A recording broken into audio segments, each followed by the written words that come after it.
दोस्तों, दुनिया में सफलता और असफलता पर अब तक अनगिनत शोध हुए हैं। निष्कर्ष ये निकल कर आया है कि जिसकी जैसी सोच रहती है उसी के अनुरूप उसको परिणाम भी प्राप्त होते हैं। तो फ्रेंड्स, हमारा जो दिमाग है, हमारा जो माइंड है, ये एक मैग्नेट की तरह काम करता है। जो कुछ भी आप सोचते हैं वही चीज़ आपकी तरफ आकर्षित होती है और जीवन में वही चीज़ अंततः घटित भी होने लगती है। तो फ्रेंड्स, इसीलिए अपनी सोच और अपने टारगेट, अपने लक्ष्य को हमेशा ऊपर रखिए और विचारों में हमेशा पॉजिटिव रहिए, सकारात्मक रहिए। शीघ्र ही आप अपने लक्ष्य को प्राप्त कर पाएंगे और जो भी लक्ष्य आप निर्धारित करेंगे उस तक आप सफलता से, सरलता से अपने सकारात्मक विचारों के सहारे पहुंच सकते हैं। नमस्कार दोस्तों, स्वागत है आप सभी का स्टडी विद ज्ञान प्रकाश में। दोस्तों, आज 3 फरवरी है। शुरू करते हैं आज का करंट अफेयर्स, लेकिन उसके पहले एक छोटी सी सूचना है आप सभी लोगों के लिए कि जनवरी 2021 का संपूर्ण करंट अफेयर्स ये पीडीएफ के रूप में यानी कि ई बुक के रूप में उपलब्ध है। अगर आप ये ई बुक परचेज करना चाहते हैं तो इसका डाउनलोड लिंक वीडियो के डिस्क्रिप्शन में दिया गया है। ये जो ई बुक है फ्रेंड्स, यहाँ पर आपको 1 जनवरी से लेकर 31 जनवरी तक जितनी भी महत्वपूर्ण घटनाएं हुई हैं सभी घटनाओं का सार संक्षेप मिलेगा। साथ ही साथ जितने भी महत्वपूर्ण टॉपिक हैं, जैसे कि जो महत्वपूर्ण नियुक्तियां हुई हैं और जो कुछ इंपॉर्टेंट डेथ्स हुई हैं जो कि एग्जाम के लिए काफ़ी इंपॉर्टेंट हैं, जो इंपॉर्टेंट डेज हैं उसकी थीम भी आपको मिलेगी। साथ ही साथ प्रत्येक प्रश्न की पूरी व्याख्या, जैसे कि आप यहाँ पर देख सकते हैं कि अगर कोई प्रश्न पूछा गया आपसे तो यहाँ पर उसका आंसर मिलेगा और उसके बाद उसकी पूरी व्याख्या भी आपको दी जा रही है। यानी कि करंट अफेयर्स के साथ साथ आप स्टैटिक जीके की भी अच्छी तैयारी कर सकते हैं। तो मैं तो यही कहूँगा कि आप सभी लोगों को ये पुस्तक जरूर खरीदनी चाहिए और इसको खरीदने का जो लिंक है वीडियो के डिस्क्रिप्शन में आपको मिल जाएगा। पहला क्वेश्चन बहुत ही शानदार फ्रेंड्स, आज का क्वेश्चन होगा कि 2021 केंद्रीय बजट ने कितने स्तंभों के बारे में बात की है। सही जवाब क्या होगा इसका? ऑप्शन ए, बी, सी और डी में से सही जवाब है इसका ऑप्शन, जी हाँ, ऑप्शन बी। तो 6 स्तंभों के बारे में बात की गई है हमारे बजट 2021 के बारे में। और ये जो 6 पिलर्स हैं ये कौन कौन से हैं? ये हैं हेल्थ एंड वेलबींग्स, दूसरा है physical and financial capital and infra, इसके अलावा तीसरा होगा इंक्लूसिव डेवलपमेंट, चौथा ह्यूमन कैपिटल, पांचवा innovation and R&D means research and development, और ये है मिनिमम गवर्नमेंट मैक्सिमम गवर्नेंस। ये 6 पिलर्स हैं 2021 के बजट के। तो ये आपको बहुत ही जरूरी है और ये क्वेश्चन वेरी वेरी इंपॉर्टेंट है। किसी भी एग्जाम के लिए ये प्रश्न बहुत ही इंपॉर्टेंट है, तो इसीलिए मैंने इसको सबसे पहला प्रश्न रखा है। तो इसको आप जरूर याद रखिएगा कि केंद्रीय बजट 2021 में कुल 6 स्तंभों के बारे में बात की गई है। 2021-22 केंद्रीय बजट में उज्ज्वला योजना को कितने अधिक लाभार्थियों को कवर करने के लिए बढ़ाया गया है? तो दोस्तों, जैसा कि आप लोग जानते हैं, पहले 8 करोड़ लोगों को इस योजना के अंतर्गत कवर किया जा चुका है। अब 1 करोड़ लोगों को और भी इसमें कवर किया जाएगा। तो फ्रेंड्स, यहाँ पर सही जवाब ऑप्शन ए है। उज्ज्वला योजना से पहले ही 8 करोड़ लोगों को फायदा पहुंचाया जा चुका है। अगले 3 सालों में 100 नए जिलों का चयन किया जाएगा और 1 करोड़ लोगों तक उज्ज्वला योजना के तहत जो गैस सिलेंडर है, जो गैस सिलेंडर से की जो योजना है उसके तहत उनको लाभ पहुंचाया जाएगा। अब दोस्तों, ये काफ़ी इंपॉर्टेंट है कि आपको पता होना चाहिए कि इस स्कीम को 1 मई 2016 को उत्तर प्रदेश के बलिया जिले में लॉन्च किया गया था। तो ये काफ़ी इंपॉर्टेंट है आपको पता होना कि स्कीम शुरू हुई थी 2016 में 1 मई को और पहला जिला बलिया था जहाँ से उज्ज्वला योजना को स्टार्ट किया गया था। इसके तहत सरकार गरीबी रेखा से नीचे जीवन यापन करने वाले परिवारों को मुफ्त घरेलू रसोई गैस यानी कि LPG का कनेक्शन देती है। प्रधानमंत्री उज्ज्वला योजना केंद्र सरकार के पेट्रोलियम और प्राकृतिक गैस मंत्रालय के सहयोग से चलाई जा रही है। तो ये भी याद रखना आपकी जो उज्ज्वला योजना है ये केंद्र सरकार के पेट्रोलियम और प्राकृतिक गैस मंत्रालय के सहयोग से चलाई जा रही है। पेट्रोलियम और प्राकृतिक गैस मंत्री कौन है? इस मंत्रालय के मंत्री हैं धर्मेंद्र प्रधान। और दोस्तों, ये भी याद रखना कि ये काफ़ी इंपॉर्टेंट है।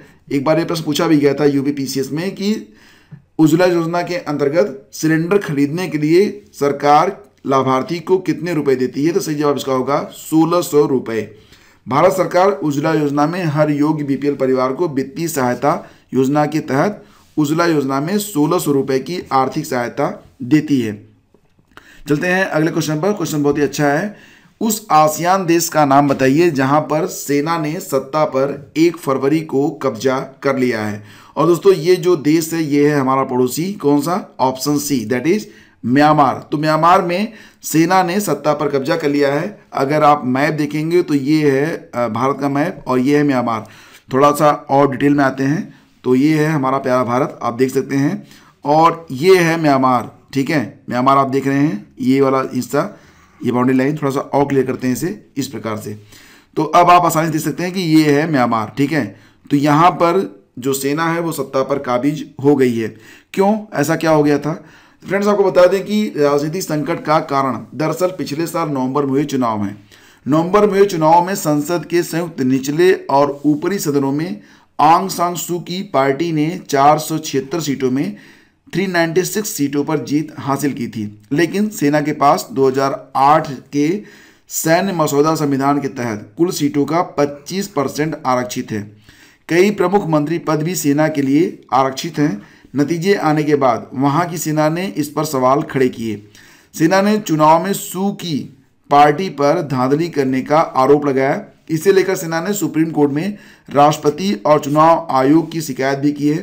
फिलहाल सेना ने देश की सर्वोच्च नेता और स्टेट काउंसलर आंग सान सू की और राष्ट्रपति विन मिंट समेत कई वरिष्ठ नेताओं को गिरफ्तार कर लिया है। आज़ादी मिलने के बाद से म्यांमार पर ज़्यादातर वक्त सेना का ही शासन रहा है। वर्ष 1962 में सेना यहाँ सत्ता पर काबिज हो गई थी। 22 साल तक संघर्ष किया था आंग सान सू की ने। ये दिल्ली यूनिवर्सिटी से पढ़ी हुई हैं, ये भी आपको पता होना चाहिए। 1937 से पहले भारत की ब्रिटिश हुकूमत ने इसको भारत का ही एक राज्य घोषित किया था, तो ये वर्मा के नाम से जाना जाता था। आगे चलकर 80 के दशक में इससे जो है वर्मा नाम जब हुआ करता था तो बाद में इसका नाम म्यांमार कर दिया गया। ये 4 फरवरी 1948 को ब्रिटिश शासन से मुक्त हुआ था। 1962 तक यहाँ पर लोकतंत्र के तहत देश की जनता अपनी सरकार चुनती थी, लेकिन 2 मार्च 1962 को सेना के जनरल ने, जिनका नाम क्या था, विन ने सरकार का तख्ता पलट करते हुए देश की सत्ता पर कब्जा कर लिया था। फिलहाल म्यांमार की जो सरकार है वहाँ पर सेना का कब्जा हो चुका है। प्रधानमंत्री मोदी 4 फरवरी को चौरी चौरा शताब्दी समारोह का उद्घाटन करेंगे। चौरी चौरा नामक स्थान कहाँ पर स्थित है? सही जवाब इसका होगा ऑप्शन सी, यानी कि गोरखपुर में मिलेगा आपको चौरी चौरा नामक स्थान। तो फ्रेंड्स, चौरी चौरा कांड जो कि एक बहुत ही मशहूर जो है इतिहास में प्रसिद्ध घटना है, तो आपको बता दें कि चौरी चौरा कांड 4 फरवरी 1922 को ब्रिटिश भारत ने संयुक्त राज्य के गोरखपुर जिले के चौरी चौरा नामक गांव में हुई थी, जब असहयोग आंदोलन में भाग लेने वाले प्रदर्शनकारियों का एक बड़ा समूह पुलिस के साथ भिड़ गया था। जवाबी कार्रवाई में प्रदर्शनकारियों ने हमला किया और एक पुलिस स्टेशन में आग लगा दी थी, जिससे उनके सभी जो कब्जेधारी थे वो मारे गए थे। इस घटना के कारण 3 नागरिकों और 22 पुलिसकर्मियों की मौत हुई थी। महात्मा गांधी जो कि हिंसा के सख्त खिलाफ थे, उन्होंने इस घटना के प्रत्यक्ष परिणाम के रूप में 22 जनवरी 1922 को राष्ट्रीय स्तर पर असहयोग आंदोलन को रोक दिया था। चौरी चौरा कांड के अभियुक्तों का मुकदमा पंडित मदन मोहन मालवीय ने लड़ा था। ये काफ़ी इंपॉर्टेंट है, आपको पता होना चाहिए, और उन्हें वो बचा भी ले गए थे, जो कि उनकी एक बड़ी सफलता के रूप में माना जाता है। भारतीय तटरक्षक बल ने 1 फरवरी को अपना कौन सा स्थापना दिवस मनाया? Indian coast guard celebrate its which foundation day on 1 February 2021। सही जवाब होगा इसका ऑप्शन सी 45वां। ठीक है, फ्रेंड्स, आपको बता दें कि भारतीय तटरक्षक यानी कि इंडियन कोस्ट गार्ड का स्थापना दिवस 1 फरवरी को मनाया जाता है। देश की समुद्री सीमाओं की सुरक्षा से लेकर समंदर में राहत और बचाव कार्यों तक जिम्मा जो है वो तटरक्षक बल को ही मिला है। तो यहाँ पर जो इंडियन कोस्ट गार्ड है उसका मोटो यानी ध्येय वाक्य है वयम रक्षाम, हम रक्षा करते हैं। तो 1977 में संघीय मंत्रिमंडल ने भारतीय नौसेना से स्थानांतरित 2 पोतों और 5 गश्ती नौकाओं के साथ तटरक्षक के स्थापना की स्वीकृति प्रदान की थी। 1 फरवरी 1978 को भारत के जलीय और अनन्य आर्थिक क्षेत्र की निगरानी हेतु मात्र 7 पोतों के बेड़े के साथ भारतीय तटरक्षक का आविर्भाव हुआ था। 19 अगस्त 1978 को भारत के तत्कालीन प्रधानमंत्री मोरारजी देसाई ने औपचारिक रूप से भारतीय तटरक्षक यानी कि इंडियन कोस्ट गार्ड का उद्घाटन किया था। तो स्थापना इसकी हुई थी 1978 में। आगे बढ़ते हैं। संसद में आर्थिक सर्वेक्षण 2021 को किसने प्रस्तुत किया? सही जवाब इसका होगा ऑप्शन बी, दैट इज हमारी जो फाइनेंस मिनिस्टर हैं निर्मला सीतारमण ने इसे प्रस्तुत किया है। और दोस्तों ये क्वेश्चन काफी इंपॉर्टेंट है, वेरी वेरी इंपॉर्टेंट में आएगा कि आर्थिक सर्वेक्षण 2021 के अनुसार भारतीय अर्थव्यवस्था में विकास का आकार क्या होगा। तो जैसा कि हम लोग जानते हैं कि जो भारतीय अर्थव्यवस्था है उसमें जो वर्तमान फाइनेंशियल ईयर है उसमें गिरावट देखी गई है, यानी कि जो अर्थव्यवस्था है वो बिल्कुल गिर रही है। और 2022 में 21-22 में, यानी कि जो नेक्स्ट हमारा फाइनेंशियल ईयर होगा 2021-22, उसमें ये ऊपर उठेगी। कितना? काफ़ी उठेगी, 11% के आसपास। तो ये एक वी शेप बन रहा है, तो दैट इज ऑप्शन बी। ठीक है, तो अर्थव्यवस्था में होगी वी शेप की रिकवरी। सर्वेक्षण में कहा गया है कि चालू वित्त वर्ष 2020-21 में जीडीपी -7.7% होगी, यानी कि इसमें 7.7% की गिरावट यहाँ पर दर्ज की गई है। भारत में इससे पहले जीडीपी में 1979 और 80 में सबसे अधिक 5.2% का संकुचन हुआ था। इस बार ये उससे अधिक है, 7.7 है, यानी कि अब तक का सबसे अधिक संकुचन हुआ है ये। तो आगामी वर्ष में ये कहा जा रहा है कि 2021-22 में ये 11% बढ़ेगा। तो यहाँ पर एक वी शेप बन रहा है, जैसा कि आप यहाँ पर देख रहे हैं। HAL यानी कि हिंदुस्तान एरोनॉटिक्स लिमिटेड तेजस मार्क सेकेंड का पहला हाई स्पीड टेस्ट किस वर्ष में शुरू करेगा? सही जवाब इसका होगा ऑप्शन डी, यानी कि 2023 में शुरू किया जाएगा।